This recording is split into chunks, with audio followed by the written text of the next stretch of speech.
So yesterday we had one of those weird fights in marriage where we were driving home from the mountains. It was the end of a very long day, a good but stressful weekend. And I mentioned to Kaley, hey, maybe I should reschedule that day and a half that I planned to take off, because I was planning to take a day and a half off just to do a little bit of mindfulness practice. I haven't had a day off in quite a while. And I didn't receive it that well. It's like, are you kidding me?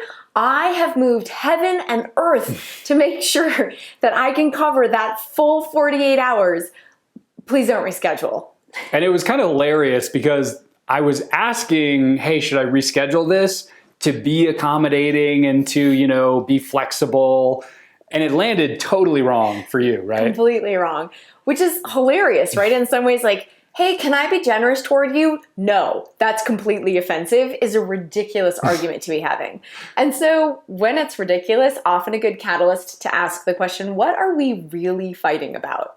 Yeah, so we thought we'd give you a few tips to go beneath the surface in those moments and figure out what you're really fighting about, because we find, at least for us yesterday, that was the key. That was what dissolved the whole thing. I realized in that moment when I asked that question, what are we fighting about, that this wasn't about Kaley at all. I was just frustrated that we live a life and we live in a world where it's so chaotic and there's so much happening that I have to do so much work and Kaley has to do so much work for me to just take a day and a half away from the office. So tip number one is you have to notice what's happening.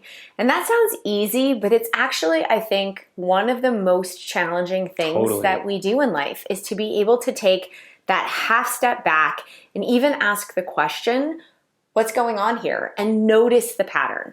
Yeah, because it's hard to notice what's happening in your own mind in everyday moments where you're feeling fine.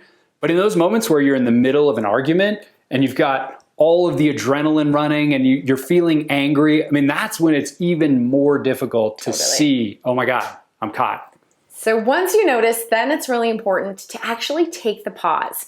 And different people have different ways to do this. For me, it's definitely a deep breath. And that just changes the way that I feel. It gives me a little bit more space in myself. Yeah, absolutely. So the first two steps are key. You're noticing, you're pausing, and that's all setting up this third tip, which we think is really the key. We call it the magic question when it comes to figuring out what's really going on. And that is to ask, what is this conflict really about? To just pop that question in your own mind and see what happens. And think of this almost like a meditation. This isn't like, what's this question really about? I'm going to answer this in 30 seconds or less, but to actually sit with this. So that's what happened yesterday. We were driving. I just sat with this question for 5 or 10 minutes, and the answer slowly dawned upon me through that reflection. And I think one of the things that you did really well that often happens when we ask this question is it stops being about the other person. And it starts being about each of us and how we've set up a dynamic or a pattern that's happening in our life or something that's familiar. So if blame is still part of the answer when you ask, what's this really about? I would say keep inquiring. Yeah. And I think the really exciting thing about this practice is that if you can discover what it is that you're really fighting about, these moments of fighting and conflict can actually become opportunities to get closer and more connected.